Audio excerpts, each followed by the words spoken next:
काशी विश्वनाथ, अनाथों के नाथ सनाथ भोलेनाथ, इनके द्वारपाल हैं मणिभद्र। उज्जैन में एक राजा थे जिनका नाम था चंद्रसेन। चंद्रसेन के पास एक मणि थी। वो मणिभद्र ने खुश होकर के उनको दी थी। चंद्रसेन राजा मणिभद्र की पूजा बहुत ज्यादा किया करते थे।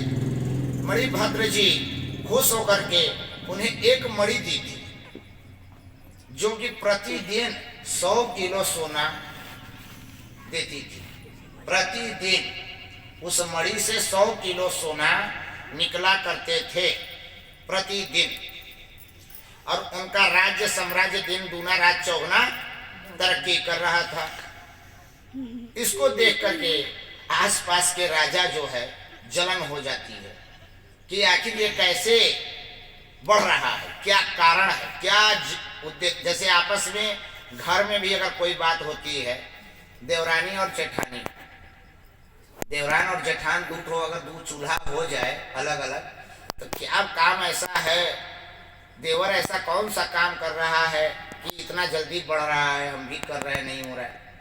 अड़ोसी पड़ोसी में भी ये चीजें होती हैं। तो उसी प्रकार से उज्जैन के राजा चंद्रसेन की जो है साम्राज्य दिन ब दिन बढ़ रहा था। अगल बगल के राजा चिंतित हो गए कि आखिर इसका कारण क्या है, कौन सा इसका आय का स्रोत है।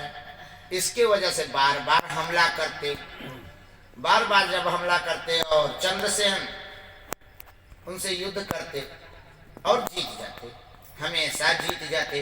अगल बगल दाएं बाएं कई राजाओं ने कई बार चंद्रसेन पर हमला किया, लेकिन कभी कोई जीत नहीं पाया। जैसे होता है कि चाटे अड़ोस पड़ोस में कहीं होता है तो कोई अगल में इस बगल वाला लड़ाई कभी कर रहा है, कभी उस तरफ वाला लड़ाई करता है, लेकिन आपके साथी महाकाल हैं तो आप जो है आपको कोई हरा नहीं पाता। देवरान है, जेठान है। अच्छा, देवरान किसे कहते हैं? देवरानी किसको कहते हैं? और दामाद किसको कहते हैं? दामाद का मतलब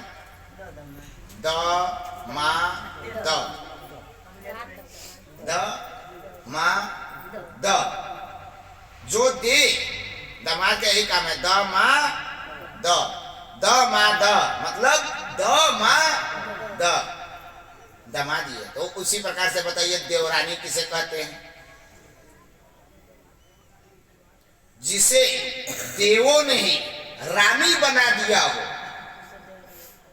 वही आपकी देवरानी बनती है। देवों ने भेजा है आपके घर रानी बनाकर, तो वो देवरानी होती। एक एक रिश्ता, एक एक चीज को आप समझने का प्रयास करिएगा। हम लोगों अब आज के मॉडल जमाने के हिसाब से कुछ भी आप कह दीजिए, लेकिन जो पुरानी रिश्ते रखे गए हैं उनमें एक एक रिश्तों का महत्व है।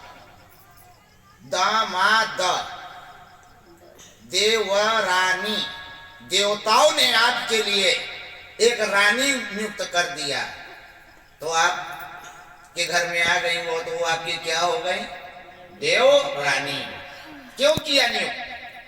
क्यों किया बताइए? क्यों किया? क्योंकि जब वो आएंगे तो आप क्या हो जाएंगे? जेठानी।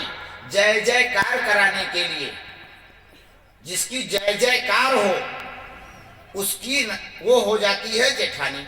देवरानी आती क्यों है? जब देवरानी आएंगी तो जय जयकार होती है। जय जयकार होगी तो आप जेठानी हो जाएंगी। अब जेठानी जय जयकार कैसे होगी? अच्छा काम करेंगी तो वो अच्छा गुणगान करेगी, और बुरा काम करेंगी तो बुरा गुणगान करेगी। जैसा आप करोगी वैसा ही आपका जय जयकार करेगी। नात में, पड़ोस में, अगल में, बगल में, हमारी जेठानी ऐसी, हमारी जेठानी ऐसी। तो देवरानी देवताओं ने भेजा आपके लिए बना करके, जिसे वो रानी है। और जब वो आती है तब आप हो जाती है जेठानी। इसका मतलब है कि वो आपकी जय जयकार करने के लिए आई है। आप अच्छा करोगी तो भी और बुरा करोगी तो भी जय जय जय जयकार करने के लिए आती है, वो होती है जेठानी। अब सास किसे कहते हैं? सास जिससे लगी रहे हमेशा चाबी की आस, तिजोरी के चाबी की आस हमेशा लगी रहती है। कभी बुढ़िया जाए और कब इसके कमर की चाबी मेरे कमर में आए, कभी बुढ़िया जाए और कब इसके गले की चाबी मेरे गले में आए। बड़ा पुरान जमान का सोने का हार रखी है बुढ़िया, लेकिन दे नहीं रही है, जल्दी से जाए। तो सास कौन है? जिससे हमेशा लगी रहती है आस, उसी का नाम होता है सास। तो कराए जय जयकार वो हो जाती है जेठानी, और देवों ने जिसे भेजता है वो हो जाती है देवरानी। तो ये आपस में सोचती कि आखिर ये कैसे हो रहा है। उसी प्रकार से सारे लोग सोचते हैं, और जब जीत नहीं पाते तब चार ठे देवरानी साथे हो जाती हैं और बड़की जेठानी की कुटैया कर देती हैं। तो जब चार ठो मिल जाएंगे तब बेचारी जेठानी क्या करेगी? वही हाल हुआ कि सारे लोगों ने बार बार आक्रमण किया, बार बार हारे। तो सारे देवताओं ने एक साथ एक विचार बनाया कि अब हम और सब लोग एक साथ हमला करें। और सारे लोगों ने एक साथ हमला कर दिया। और जब सारे लोगों ने एक साथ हमला कर दिया तब चंद्रसेन कमजोर पड़ गए। और जब चंद्रसेन महाराज कमजोर पड़ गए तब भागे गए कहाँ? मणिभद्र के यहाँ, भगवान मणिभद्र के पास। उनकी जाके पूजा की। अभी मैं बताऊंगा आपको कि पूजा कैसे की और उनका वास कहाँ होता है और उनके पूजा का क्या फल है। तो वो गए वहां जाके पूजा की। मणिभद्र भगवान खुश होकर के उनके पक्ष में युद्ध लड़ने के लिए स्वयं आते हैं और सारे लोगों को हरा देते हैं। और सारे लोगों को हरा करके उनके साम्राज्य की रक्षा करते हैं। बोलिए मणिभद्र भगवान की। तो मणिभद्र कहाँ रहते हैं? बात आती है ये। तो मणिभद्र रहते हैं शिव के चौखट पर। ऐसे 3 देवताओं का प्रमाण अभी तक मिला कि 3 भगवान के मंदिर की चौखट को लांघना नहीं चाहिए। चौखट लांघ जाना चाहिए, पैर नहीं रखना चाहिए। 3 भगवान के मंदिर के चौखट पे कभी भी पैर नहीं रखना चाहिए। चौखट को लांघ करके पार करना चाहिए। कौन कौन? पहला है दत्तात्रेय भगवान। दत्तात्रेय भगवान के चौखट के द्वारपाल हैं कपिल मुनि। उनके द्वारपाल हैं कपिल मुनि। उनका वास होता है चौखट के पास। द्वारपाल का वास हमेशा चौखट के पास होता है। दत्तात्रेय भगवान की जब भी चौखट लांघिए जाइए, चौखट में पैर मत रखिए, लांघ के जाइए, क्योंकि कपिल मुनि का वास होता है। दूसरा बताया गया है पांडुरंगा हरि विठल। पांडुरंगा हरि विठल महाराज, इनकी चौखट पर भी पैर नहीं रखना चाहिए। यहाँ पर जो नामदेव महाराज की मैंने आपसे बताया था, घी में रोटी बताइए ना कथा, वो नामदेव महाराज उसी हरि विठल के चौखट पर द्वारपाल हैं, हमेशा चौखट पे रहते हैं। अब तीसरा शिव भगवान, शिव की चौखट पे कभी पैर नहीं रखना चाहिए। जब भी जाए लांघ जाए, क्योंकि उस चौखट पर मणिभद्र द्वारपाल का वास होता है। मणिभद्र रहते कहाँ हैं? शिव के चौखट पर। जहां भी शिव मंदिर होगा उनके चौखट पर ही उनका वास होता है। और उनकी पूजा कैसे की जाती है? आप भगवान मंदिर में गए, शिवलिंग पे पूजा किए, चौखट की पूजा, चौखट पर एक दीपक जलाइए, थोड़ा फूल चढ़ाइए, वो मणिभद्र की पूजा है। आपके कभी कोई मर मुकदमा, पुलिस केस, ऐसे प्रॉब्लम क्रिएट होते हो और उसमें आपको दिक्कत होती हो, तो एक दीपक लीजिए, शिव भगवान के मंदिर में अंदर जलाइए, 5 दीपक लीजिए, मणिभद्र के नाम से जलाइए और वहां पर उनसे प्रार्थना करिए, आपको हर जगह कामयाबी मिलेगी। ऐसा परम पूज्य महाराज कहते हैं, जो कि शिव महापुराण के आख्यान में भी, लिंग पुराण के अंतर्गत भी ये आता है। हर हर गए आज हम तो उन्होंने हमसे कहे गुरु जी हम कहे हाँ रे आप कैसे कहे? अरे प्रणाम सर। हम कहे बहुत अच्छे भैया आयुष्मान भव, आपका दर्शन नहीं हो रहा है, कहाँ रह रहे हैं? कहे बस यही है, थोड़ा सा व्यस्तता से हमसे मुलाकात नहीं हो पा रही थी। गुरुदेव आपके दर्शन हो गए कम से कम। हम कहे अच्छा। हम कहे हाँ हम भी नहीं आ रहे थे, आज रावण वध है तो हम कहे चलें रावण वध देख लें। तो कहे गुरुदेव आपने कहा रावण वध है तो एक बात याद आ गया। हम कहे क्या? कहीं बताइए रामायण के रामचरितमानस में चाहे वाल्मीकि में राम जी जल में समाधि लिए, लक्ष्मण का बताया गया, भरत शत्रुघ्न का बताया गया, रावण मरा, आगे चल के और भी लोग मरे, लेकिन मंथरा का क्या हुआ कुछ पता नहीं चला। रामायण में कहीं ये लिखा है कि मंथरा मरी या गई कहाँ? मंथरा कहाँ है? क्या हुआ उस मंथरा का? भाई राम तो चले गए, तीनों रानी चली गई, सब मर गए, सब वैकुंठ गए, सब युद्ध में मरे, कोई ऐसे मरा कोई ऐसे मरा, लेकिन मंथरा कहाँ गई? गुरुदेव किस जगह लिखा है मंथरा का चरित्र? जरा बताइए। अब हम वहाँ पे क्या जवाब दे उन्हें? हमने कहा बाबू मंथरा कहीं भी लिखा नहीं है कि मंथरा का क्या हुआ, मंथरा मरी नहीं। कहे तब क्या हुआ? हम के मंथरा मरी नहीं, मंथरा हुआ आज हर घर में। अब ये जान लीजिए आप कि जो इधर उधर लड़ाई लगाए वही मंथरा का अवतार है। हर घर में मंथरा पहुंच गई। इसीलिए जो है तुलसीदास ने मंथरा के मरने का विवरण ही नहीं जाना, लिखा ही नहीं तुलसीदास ने कि मंथरा मर गई, क्योंकि वो जान रहे थे कि कली काल में घर घर मंथरा होगी। इसीलिए मंथरा के मरने का कहीं कोई जिक्र नहीं आता, क्योंकि हर घर में आज मंथरा देख लीजिएगा। आप लोग बुरा मत मानिएगा, पर 25 परिवारों में एक मंथरा जरूर मिलेगी। उस मंथरा से अगर आप बचे रहेंगे तो राम का राज्य होगा, और उस मंथरा के बहकावे में आएंगे तो राम को वनवास होगा। हर हर काबिल नहीं हूँ जिसे मैं उठाने के काबिल नहीं हूँ। पंच तत्वों का शरीर है, गलतियां हो जाती हैं, जाने और अनजाने में गलती हो जाती है। चमड़े की जबान है, फिसल जाती है, चमड़े की जबान है, लेकिन नम अकड़िए मत, घमंड मत करिए। घमंड अगर करेंगे तो आज वहां रावण मरा है, कल आप भी मर जाएंगे। रावण का घमंड नहीं चला तो आपका घमंड चलेगा? जो टाइट रहेगा, अकड़ेगा, वो टूटेगा, और जो लूज रहेगा, नम रहेगा, वो चलेगा। आप उदाहरण अपने मुख का ले लीजिए, आप उदाहरण अपने मुंह का ले लीजिए। मुंह में दो चीज है, एक दांत है और एक जीभ है। दांत हमेशा टाइट रहती है, यहीं टूट के गिर जाती है। जीभ हमेशा नम रहती है, जो आपके तो जीभ की तरह झुकना, मुड़ना और संभलना सीखिए। दांत की तरह टाइट रहेंगे तो यहीं टूट के झड़ जाएगा। घमंड किसी का न चला है न चलेगा, यहीं चला जाएगा। तो कहना है कि जब गलती हो जाती है, चमड़े का जबान है, फिसल गया, गलती हो जाती है, माँ हम आप ही के बालक हैं, हमसे गलतियां नहीं होंगी तो किससे होंगी? तू ममतामयी है।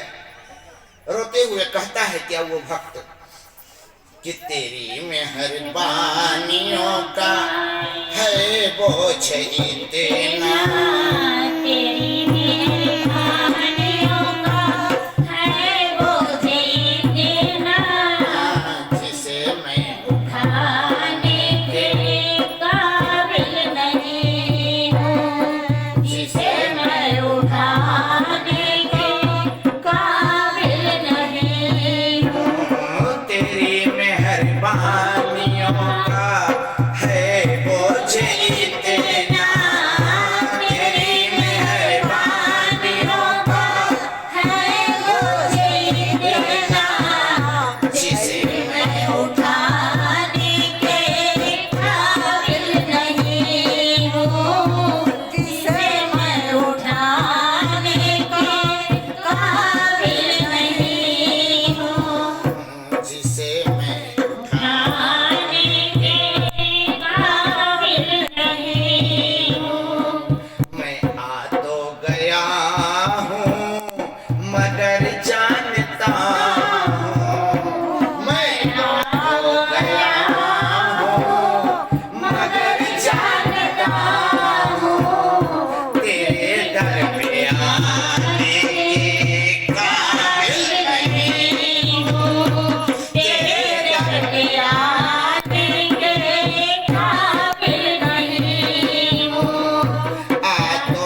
की चाहत ने मुझको मिटाया, जवानी की चाहत ने मुझको मिटाया, जवानी की चाहत ने मुझको मिटाया। तेरा नाम हरे कीजे भुलाया नहीं, तेरा नाम हरे किसे बुलाया नहीं हूँ।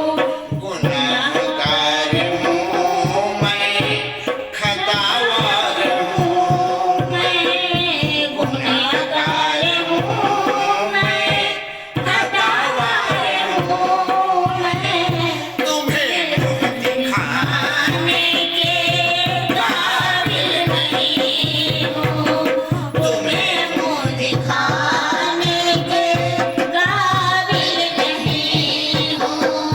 तेरी मेहरबानियों का है बोझ इतना तेरी जिसे मैं उठाने के काबिल नहीं हूँ, जिसे मैं उठाने के काबिल नहीं हूँ। ये माना कि तुम हो, तुम्हें हो दाता जहान के, कैसे फैलाऊं छोड़ी दर पे आके, कैसे फैलाऊं झोली दर पे आके। ये माना कि तुम दाता जहान के, माना कि तुम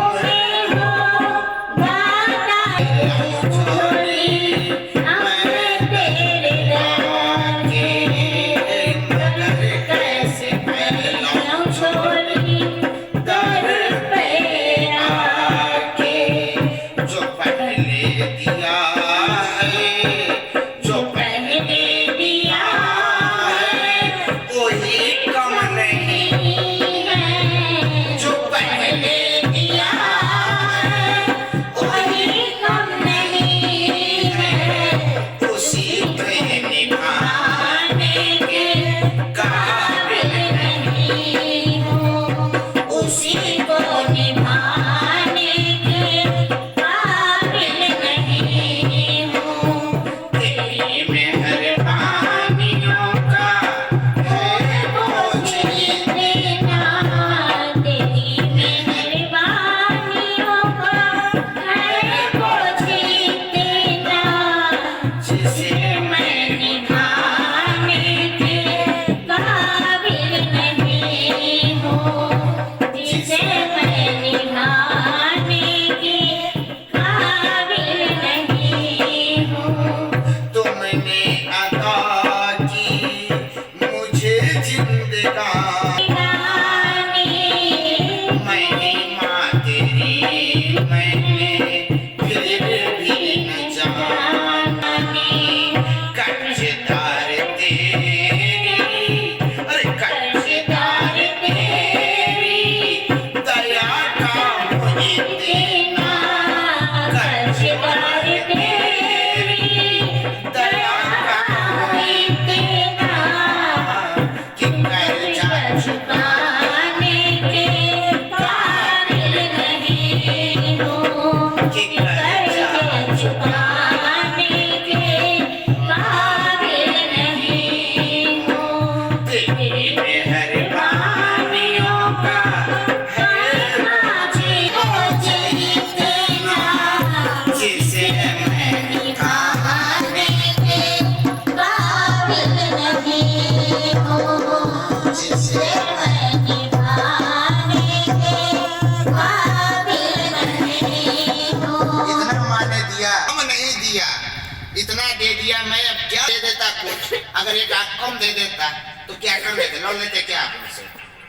क्या उनसे आप लड़ देता, कुछ भी कर देता तो आप लड़ लेते क्या? इतना दिया, घर दिया, परिवार दिया, बाल दिया, बच्चा दिया, जो भी दिया, मुंह में भोजन दे रहा है, 2 टाइम पेट में वस्त्र दे रहा है। जो दिक्कतें ही हैं, माँ से कह रहे हैं और दूर हो रहा है, इसी को उठाने। लेकिन कभी कोई कोई एहसान फरामोश भी होता है। जब जरूरत पड़ती है तो हे माई हे माई, हे बाऊ हे बाऊ, हे हनुमान जी। और जब जरूरत खत्म तो जय सिया राम। और जब जरूरत आ गई तो फिर जय सिया राम। साल भर में 9 दिन जो है जब होगा तो पहुंच जाएंगे राम राम राम राम। इतना फेरा देंगे, इतना फेरा देंगे कि बस पूछो मत। एक बाद एक को दिन नहीं। अच्छा राम राम आप लोग वहां जाके कहते हैं इतना। अगर हम कहें कि भैया राम नाम सत्य है, बोलिए कौन बोलेगा? हम ऐसा कहेंगे, झूठे बोलेंगे, सत्य बोलेंगे नहीं। हम कहेंगे तो आप कहेंगे ऐसा कहते हैं बाबा। यही तो सत्य है। राम राम सत्य है। राम नाम सत्य है। राम का नाम ही सत्य है। झूठ में आप रहते हो, इसीलिए अगर जीते जी बोल लोगे तो मरने पर बोलने की जरूरत नहीं पड़ेगी। वहां जाके खूब बोलो। लेकिन जब जरूरत है तो माई है बाऊ है, जरूरत भूल गया तो काम खत्म। लेकिन हम तो कहते हैं क्या कि तेरी मेहरबानियों का है वो जीतना, तेरी मेहरबानियों का है वो जीतना, जिसे मैं निभाने के काबिल नहीं हूँ, जिसे मैं निभाने के काबिल नहीं हूँ। जब मैंने ऐसा कहा तो किसी ने क्या कहा कि जी चाहता है दर पे मैं आऊं। जी चाहता है अब दर पे मैं आऊं, अब दर पे मैं आऊं। शीश झुकाऊं, दर पे मैं आऊं, शीश झुकाऊं। तेरा दर्श एक बार जी भर के पालूं। तेरा दर्श एक बार जी भर के पालूं। पर नोट सरियाने से फुर्सत नहीं है। पर कट्टी सरियाने से फुर्सत नहीं है। कि पोता खिलाने से फुर्सत नहीं है। कि पोता खिलाने से फुर्सत नहीं है। तेरी मेहरबानियों का है वो जीतना, जिसे मैं निभाने के काबिल नहीं हूँ, जिसे मैं निभाने के काबिल नहीं हूँ। आ तो गया हूँ दर पर जानता हूँ। आ तो गया हूँ मगर जानता हूँ कि दर पे मैं आने के काबिल नहीं हूँ, कि दर पे बनाने के काबिल नहीं हूँ। बोलिए काशी विश्वनाथ। कहा गया है भगवान के मंदिर में जाइए तो छल कपट झूठ छोड़ दीजिए, लेकिन छल कपट झूठ छूट नहीं सकता। हे भगवान, ये छली कपटी शरीर के साथ आया हूँ। मैं जानता हूँ कि मैं झूठा हूँ, मैं छल हूँ, मैं कपटी हूँ, मैं आने के लायक नहीं हूँ। लेकिन ये भी जानता हूँ कि पूत कपूत सुने बहु तेरे, माता नहीं को माता। पूत कपूत सुने तेरे नहीं को माता। पूत कपूत सुने बहु तेरे, पर माता नहीं को माता। आप माँ हो,